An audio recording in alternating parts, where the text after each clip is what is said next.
Welcome to the Tanz im August podcast. This podcast series is part of the Tanz im August Festival, presented by HAU Hebbel am Ufer. This year it takes place from 13th to 29th of August in Berlin. Several artists from this year's program have been invited to join a conversation series. In each episode, they share insights into their lives and creative work. The artists talk about their past and current projects and offering in-depth perspectives on the works they are presenting at Tanz im August 2026. In this episode, Ricardo Carmona, artistic director of the festival, talks with Dana Michel. She will present her work You Cannot Can on 15th, 16th and 17th of August at Stadtbad Oderberger. Hello, Dana. Thank you for joining the podcast episode of the festival. It's really nice to talk with you because I recently saw your premiere in Brussels, and we're gonna present your work in Berlin in August. So it's a good timing also to catch up and also share some thoughts around the work and that we're gonna present, but also in general about your praxis as an artist. Yeah. So maybe what we could begin was if you could introduce yourselves to our listeners and also how your praxis evolved in the last years and how did you arrive here today? Oh, it's a big question. My name is Dana Michel, and I am a person who makes performance works. Okay. Yeah. I already forgot the rest of the question, but it's going to come back to me. My practice, how it's evolved. Yeah, exactly. If you could. Over the past few years. Yeah. Or many years. Mm. How many? What kind of span of years? I don't know. Maybe we could also think of how many years do you think you would consider yourself in this artistic process that you are in now? I suppose if I'm not being facetious, then I would say since I started in school in the contemporary dance department at Concordia University. So I suppose I evolved from like making group pieces with movement with a few different people to then making solos on myself. But the evolution has been like, I think like since jumping from making pieces on other people, since jumping to myself, then it's been, I guess, more about learning inside of the structure that I seem to like, or the structure that I seem to like is to, from beginning to end, is to like kind of pick a question or a preoccupation, like a very practical question or preoccupation, turn it into a project, make that project into some kind of adventure land, and then build the adventure land, and then insert myself into the adventure land live in front of other people, and then record my findings via these kinds of situations, conversations, and such. And then, so then it tends to be like one Adventureland construction leads to perhaps a more, I don't want to use the word ambitious Adventureland construction, but I'm like, oh, well, if I was able to build that kind of Adventureland, maybe I could try and build this kind of Adventureland to answer the next question. And maybe I can get even juicier responses. I don't know about that.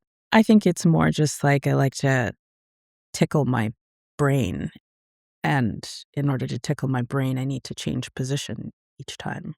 I mean, I've seen your work in the last maybe, 10 years or something, I believe. And it's, I can relate to what you say because there's always like questions that you put in the table also, like, and also in terms of performance and performativity also there. And I also feel that your work also moves between choreography, installation, improvisation. And how do you navigate these layers? Do you think about this when you start to make the creation, or it goes there naturally? I think like the way that I described things, I was going to say in the last paragraph, no, like in my last answer, kind of shows that I'm definitely not like, okay, and how I will formally take on the task of choreography, and this is it's like I really don't think about things that way. I think I really do think about things, I guess, in much simpler ways. Yes and no, I guess, because I think it's then like an amalgamation, a gigantic like amalgamation of a lot of simple desires and like kind of quests and propositions that I'm putting together, which then like I suppose altogether does not seem so simple, but I am like addressing one thing after another and just kind of allowing one thing to lead to another. So when we talk about improvisation, really, for me, I guess if I think about my relationship to improvisation, I just like think about myself maybe as a, what do you call these things? I've never played this. A SIM card? No. No, as Sam's? No, I don't play video games. Oh, Sims, like the video game. Yeah, Sims. Yeah, I never played them also. Yeah. Yeah, I don't play these things, but when I hear people talk about The Sims, I'm like, oh, that kind of sounds like, I like the sounds of that, and that possibly sounds like something close to my approach to making things, building worlds and then inserting the character. Oh, not the word character.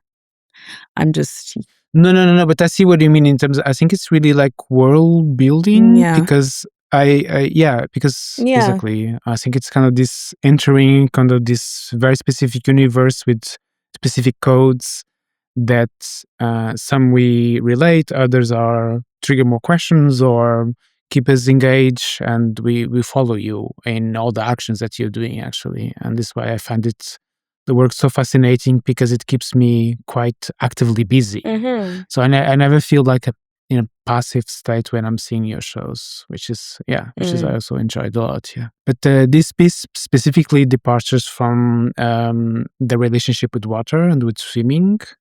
Could you share with us a bit why this topic now and how you arrive into it? Yes. So this topic now began in 2019 was when I first thought to try such a thing. I was in the middle of the run, actually, of Cutlass Spring, the premiere in Brussels, and I sat with Dries and Daniel, and they're like, "So what are you working on next?" And I'm like, "Well, I'm just still in the middle of this thing," but yeah, whenever for sure, when I'm in a process, I'm already the tinglings of the next process are arriving. And at that time, I had, my son was taking swimming lessons. And so I was like doing this thing of every Sunday going to the pool with him and observing swim culture and having a lot of very strong feelings about this, what it was to go to the pool and observing him learning and everything that it brought up for me as a person who had tried to learn to swim many times, basically kind of unsuccessfully. So that like kind of coalesced, is that the right word? I feel to use the word coalesce with a noticing in myself of how dubious I felt as a person in the world, how dubious I felt in the world, how distrustful I felt of other people and of myself and of my own actions. It was just like had a lot of questions about my level of comfort as a human in the world. And so, the two things merged, and I thought, oh, what an interesting way to look at perhaps increasing my level of comfort in the world or my level of trust in myself and in other people by like learning how to swim, which requires obviously just a hell of a lot of trust building. That was the beginning. And I also know that you had a series of residencies and classes, including also one in Japan. Mm-hmm. How was that as a process for you to arrive into the premiere? I feel so grateful. I feel so grateful for all processes. And this was like really, I enjoyed every second of this process. It just felt so exciting and juicy. And I loved being able to talk about it with everybody and all of the things that I set up as like kind of research touch points for myself. I really very strongly was like, oh yeah, and then there's going to be a piece. Like the piece was really, I'm like, yeah, okay, I'll do this thing. Oh, that sounds bad. Sorry, but that's really how I felt. I really like this time was like the process. No. I don't think it's bad. I think it just also shows that actually what we see in the end, it's a combination of the whole process and the whole world building and also like experience that you had in the last months to arrive there. And this is for most of the artists like this. Yeah. It's so kind of, there's this moment that then there's this sharing that we all come together and you share with us what you've been working. And actually, I think it's very beautiful also that, yeah. I think this time it was like just more than clear that the premiere was really, it's always, I've noticed this increasingly with all of the pieces, of course, but this one in particular, I'm like, the premiere is like a tiny step along at the very beginning along the way. It's like, oh wow, I've launched this new lifelong project, and the premiere is like a kind of, I mean, it's a really like kind of dreamy and of course very challenging way to set a research goal inside of a long research process. But I've taken all kinds of lessons, which led me to meet all kinds of humans and having all kinds of encounters that I could have, I mean. Yeah, it's also nice with this kind of projects that you also enter in maybe also like different connections, because of course you in this process of developing the work, but also learning how to swim. So you immediately have to be in the swimming pool and enter into another sphere of society, which is not the traditional theater or black box. And actually, this is why I find it also like so interesting, the project, because you're playing the show in a swimming pool, and this is also going to be the case here in Berlin. Do you think like the environment really shifts the way that you perform? Because also, like for example, like if I think about work that you also presented in Berlin that was called Mike, it was in Grupusbau, so it was also like a more installation museum environment. I don't know, could you share a bit with us also how you also see the shifts according to the environment where you are? You know, I've done performances outdoors before in places that are not inside of a theater. This is the huge difference, is doing the kind of work that I do inside of an environment where really no one is expecting this or kind of knows what to do with it. I mean, it's really not often that these kinds of things are happening inside of a pool or in a pool environment. And so there's a kind of certain risk. I would say that like my courage, I have to boost my courage levels a little bit more and be willing to look a little bit more out of place.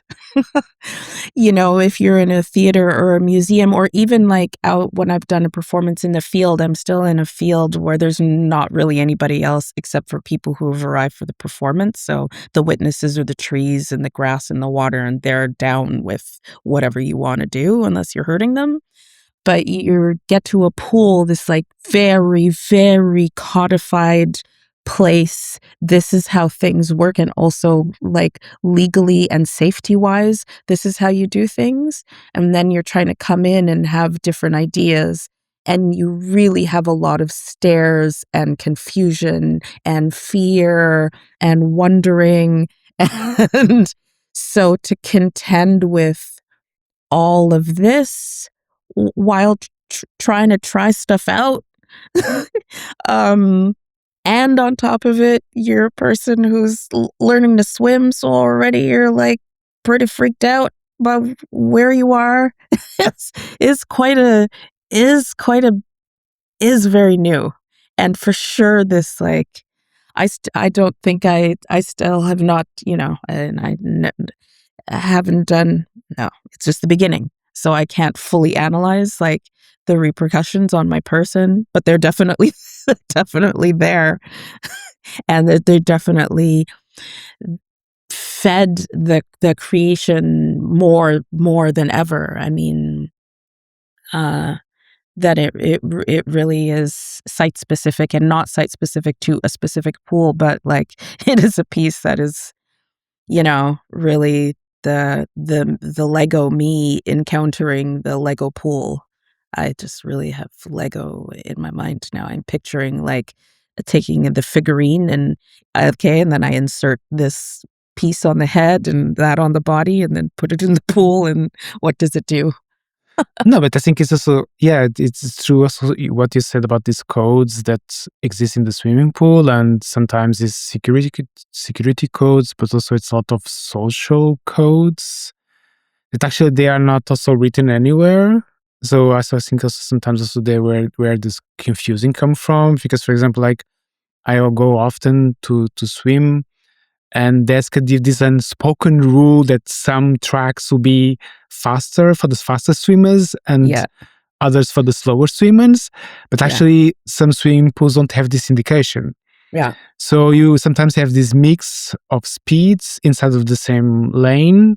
Yeah. And this creates sometimes confusion or irritation, but actually nobody told you where to go. So there's a kind of all this kind of, like, I don't know, like unspoken social rules inside of swimming pool also that I also feel that you also play with. Also like how you move in the space, also how you enter into water, how you also interact with the objects. So that's also quite exciting also for the public then to see how this everything kind of gets looked upon in a more creative way. Upon your work. And then now I'm thinking about the title of the piece. So the title is You Cannot Can. I'm also very intrigued by the title because it's also playful, because it has the two aspects of cannot and can, but also that there's kind of a refusal or possibility. I don't know. I'm just wondering if you could share with us how you got into the title. Yeah, I always have a lot of fun making a title, or I work quite a bit because I really like playing with words.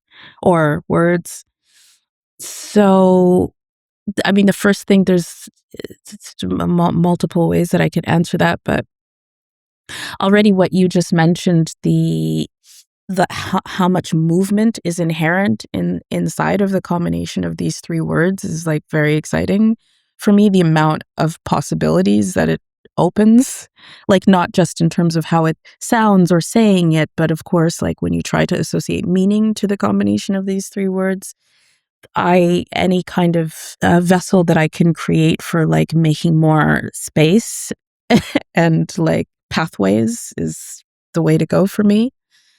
When I was in Japan in residency with two of my collaborators, Johan Sorin and Romain Guillet. I think with all of my collaborators it's like this, but yeah, it really is. But we talk a lot about materials and plasticity. I mean, that's like, so I spend a lot of my time looking at things and talking about things and researching things. And so we were looking at different kinds of jerry cans.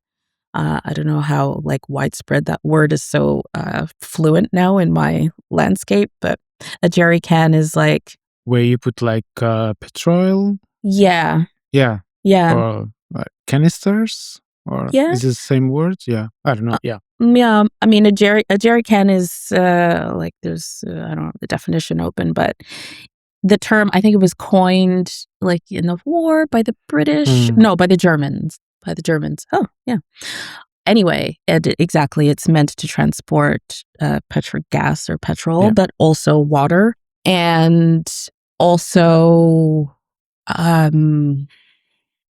so we were researching jerry cans and, of course, like looking at different colors and shapes and forms, because I just felt like was it me or was it Home? I don't know who proposed it, but we started looking at jerry cans. And I found this article, for instance, about, I can't remember which country anymore in Africa. I found this like article about like a local town, a person in a local town who had taken to teaching the children how to swim in like the river by using jerry cans, because they're like really good flotation devices. So I was telling this story to my collaborators, and then Johan said, he either said it or he wrote it in a group chat, if Jerry can, everybody can. And obviously I turned this around in my head many times, and then, because I had all kinds of different titles, but after he said that, then I started like playing with with this sentence, and I had about like 50 variations. And it was actually, it was with my son. We narrowed it down to you cannot can. Great. Yeah. Thanks a lot also of sharing this aspect of the objects, because they are actually very important during the piece. So yeah. And I mean, water in itself carries a lot of meanings, right? And you also spoke about this fear and trust aspect that also water and swimming brings to you. And also there's of course also like this playful aspect of the swimming pools, but also maybe also like a space for transformation when you also start to learn how to swim, and you can achieve that as a person. I wonder how you feel now after going through all this process, if your relationship with water changed. Definitely. Definitely. It's definitely been a huge evolution. One, I don't know if it was after which show it was after, but one of the lifeguards, oh no, it was after the last show. And I was just like sitting in the pool for the last time, and one of the lifeguards was like, thank you. I've definitely never seen anything like that, and definitely not here. And then he was asking me like, oh, how did you come to, make this work? And I told him that I was learning to swim and that I'd been scared of the water. And he was like, you do not look like someone who's scared of the water at all. He's like, I think you've overcome your fear now. He's like, people who are afraid of the water can't do what you were doing in there. And then he said, well, I guess he's like, I guess unless, of course, you've done the thing where you've stepped into the character of someone who's not scared anymore. And so while you're inside of that character, you're able to be brave. But then when you step outside of the character, you're still scared. I just thought, I was like, that's quite great that he had all of this like dramaturgical reflection or psychological reflection. Anyway, the point is I definitely feel way more comfortable in the water, and just really excited to like continue to learn. I mean, really impatient, like really annoyed now, actually. When you're talking about the fast lane and the slow lane, that's still far away from me. Like the idea of getting into the lanes with people, like I don't know when that's gonna be possible. It's so intimidating.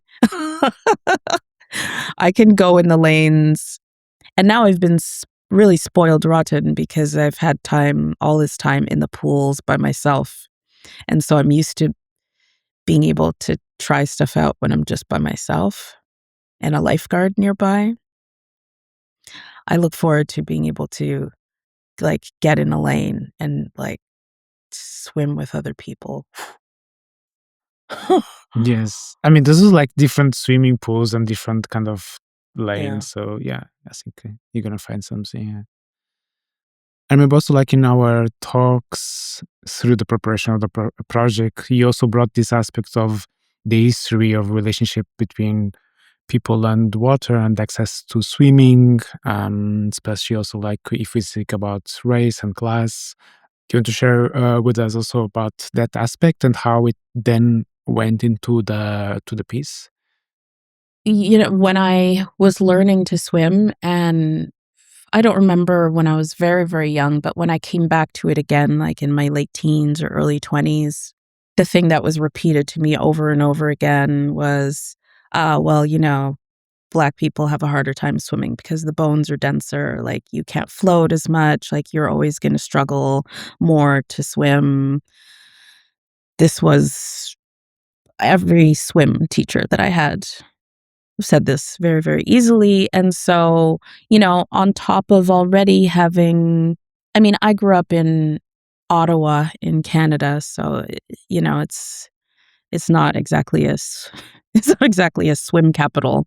So already it's not as though I had a lot of exposure to seeing my family swimming and such. But when I would go to St. Lucia, where they're from in the Caribbean, not much changed. Like no one was swimming. Certainly when I would say to my grandmother, I'm going to the beach, and she'd like kind of laugh and like, why?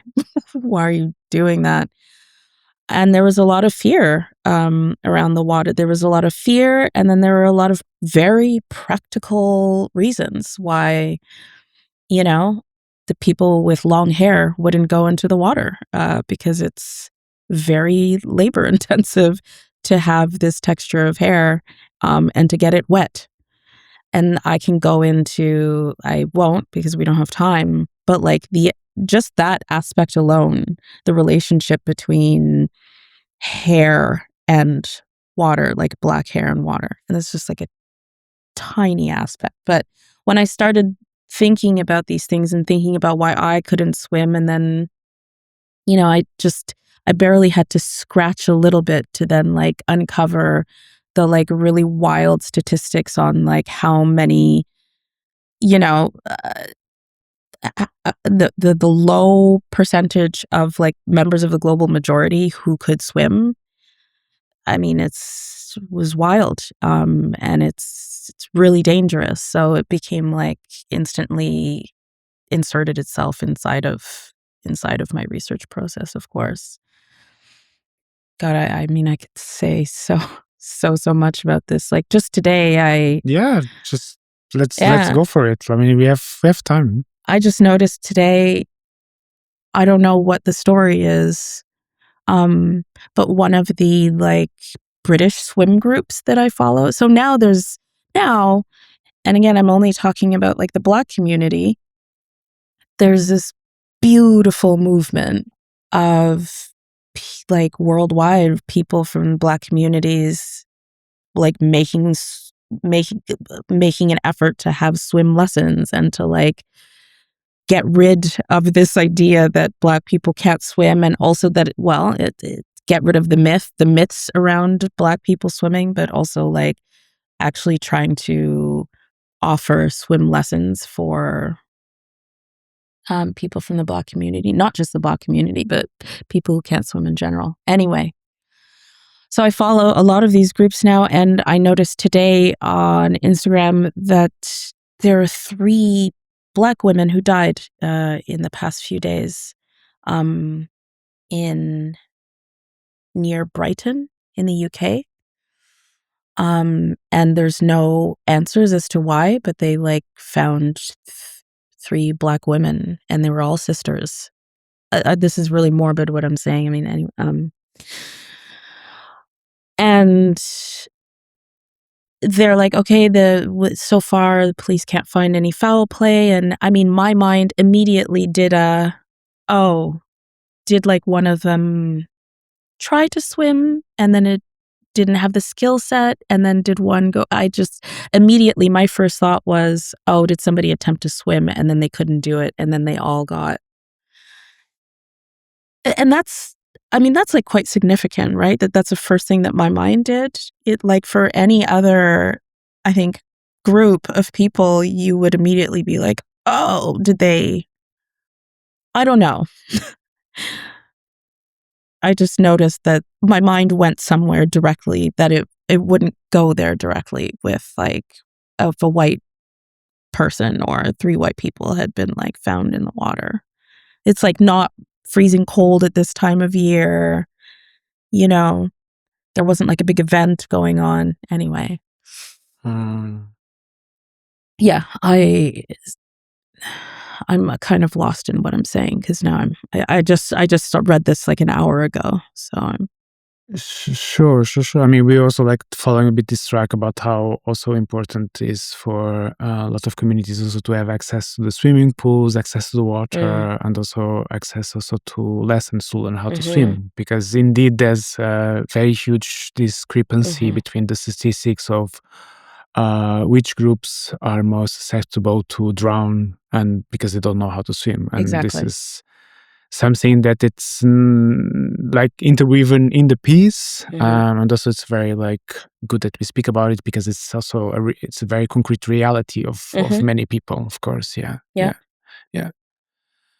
And to go back to your piece that we will experience here in Berlin, I thought there's always this kind of tension between vulnerability and also a more experimental and testing aspect that you bring into your pieces that also confronts the spectator.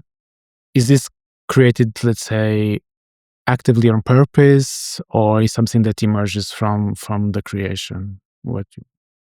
Especially I think especially the side of vulnerability, because I think it's because like a while ago you also talked about courage, right? Also like the courage to engage in this project, also courage to really acknowledge, okay, I don't know how to swim, I really want to learn how to swim as an adult. So this, I feel that also puts you in a very vulnerable place, also that you also then share with us. Is this the way that you construct the pieces, also to test yourself, or it was very specific for this project? Oh, it's all projects for sure. I'm always, because as I said, when I go into a project wanting to learn something, so necessarily my level of knowledge around something is low. And so what I'm interested in is trying and sharing the trying and being held accountable for trying, which like no better way to do that than to propose to try something in front of a large group of strangers. I mean, it's like a bit wild, but I'm like, couldn't possibly hold myself more accountable for actually doing things that I want to be doing.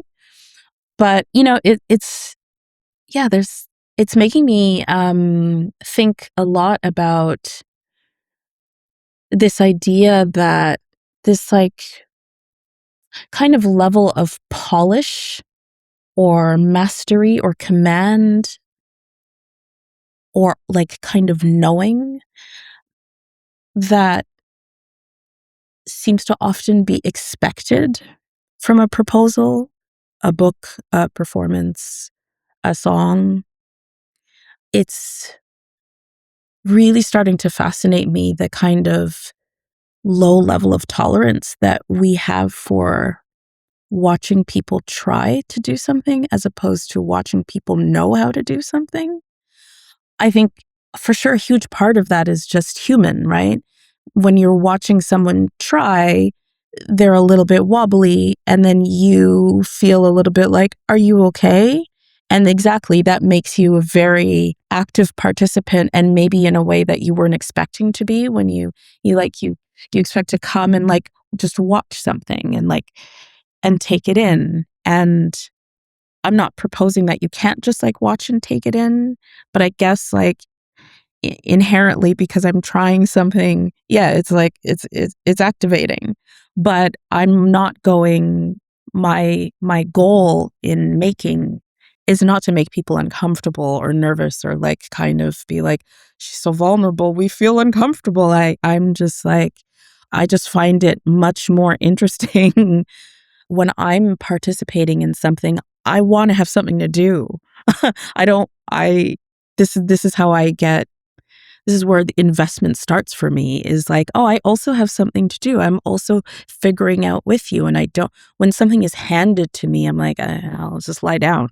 It's like, I have nothing to do. I'm not invested. So I guess I offer the kind of engagement that I myself am interested in having when I'm taking something in. Yeah, totally. Yeah, that's totally. And that's why I was thinking a while ago. So I was speaking about how I feel when I'm seeing your projects and your shows. That also keeps me in a very active, engaged mode, because there's things that are happening, and then also, of course, also the fact that we are in a different space, which is not the usual black theater. So of course, also I also feel much more aware of my body, how I move, also the people around, because it's an open space, there's light everywhere. So we're not like, let's say, protected in a back box in a seat. So we are much more with you in the whole action, in the whole process, than if it was like a traditional black box theater. Yeah. And this brings me to the other aspect that I wanted to think together with you, is how proximity of the public is important for you. Because again, speaking about Mike, where people are moving around you, or even exactly like the last piece here in the swimming pool, we are very close to you. We are sharing exactly this kind of same space. And yeah, I was wondering how you feel about that, and if it's really kind of how you also feel inside of the piece with this proximity of the public. Since making Mike, exactly, as you said, it really, or even before, each piece has made me want to share a little bit more and more. I would say that like Yellow Towel, it was really like a kind of shy preteen, and like don't really look at me, and I'm gonna show you this, but don't. Oh, it's for me. I don't know. And like with each piece, I'm like, okay, I think again, it's like this trust building process. I'm like, okay, I'm ready to share a little bit more, and maybe you might be interested in seeing this thing that I'm doing, or this object. Again, I'll go back to Yellow Towel. Probably people could see 10% of like the things that I was actually doing or engaging with. Like there's so many hidden treasures that were meant for me to be activators.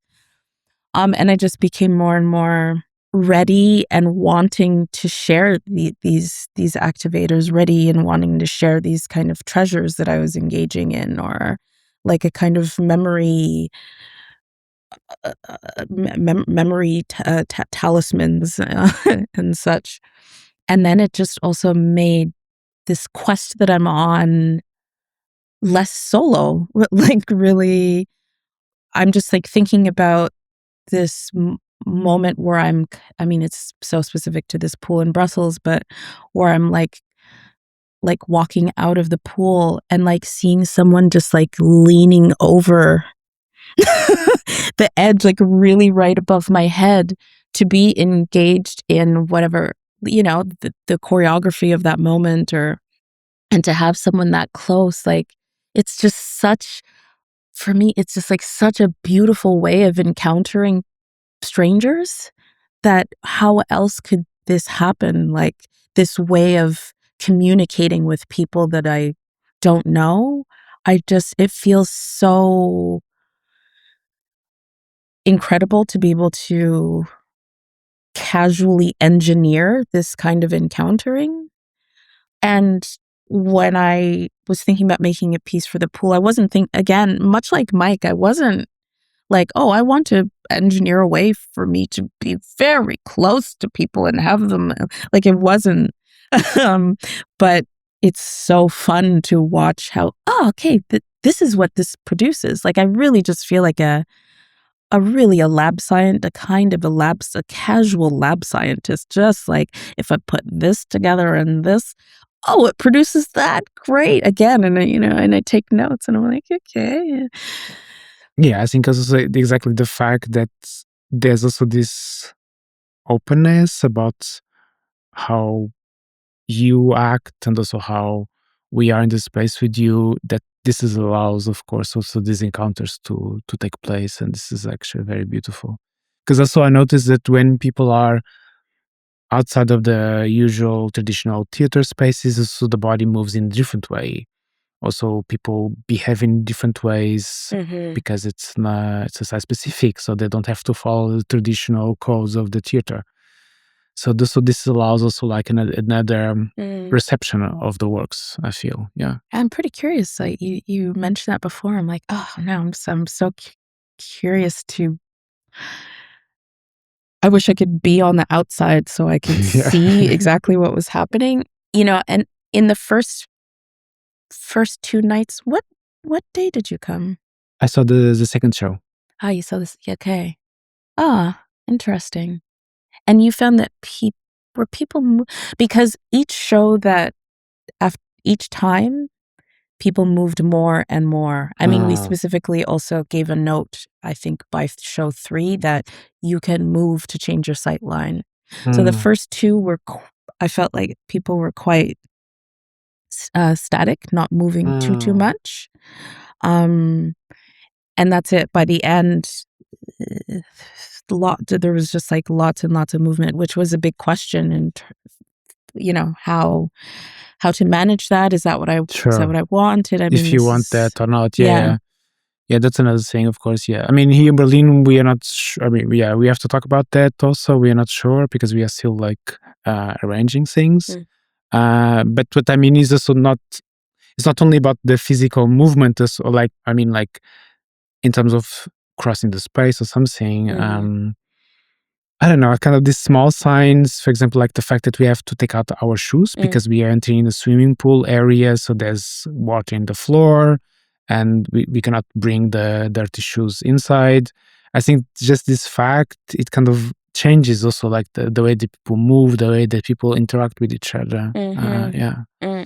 So it's really exciting that we're gonna bring you to Berlin and also this work. It's been in a long process and it's been like a long and beautiful dialogue to get here. Maybe a final question to close the episode is that I wonder, what do you hope that people carry with them when they leave the show? I just hope that people don't feel force-fed anything in particular.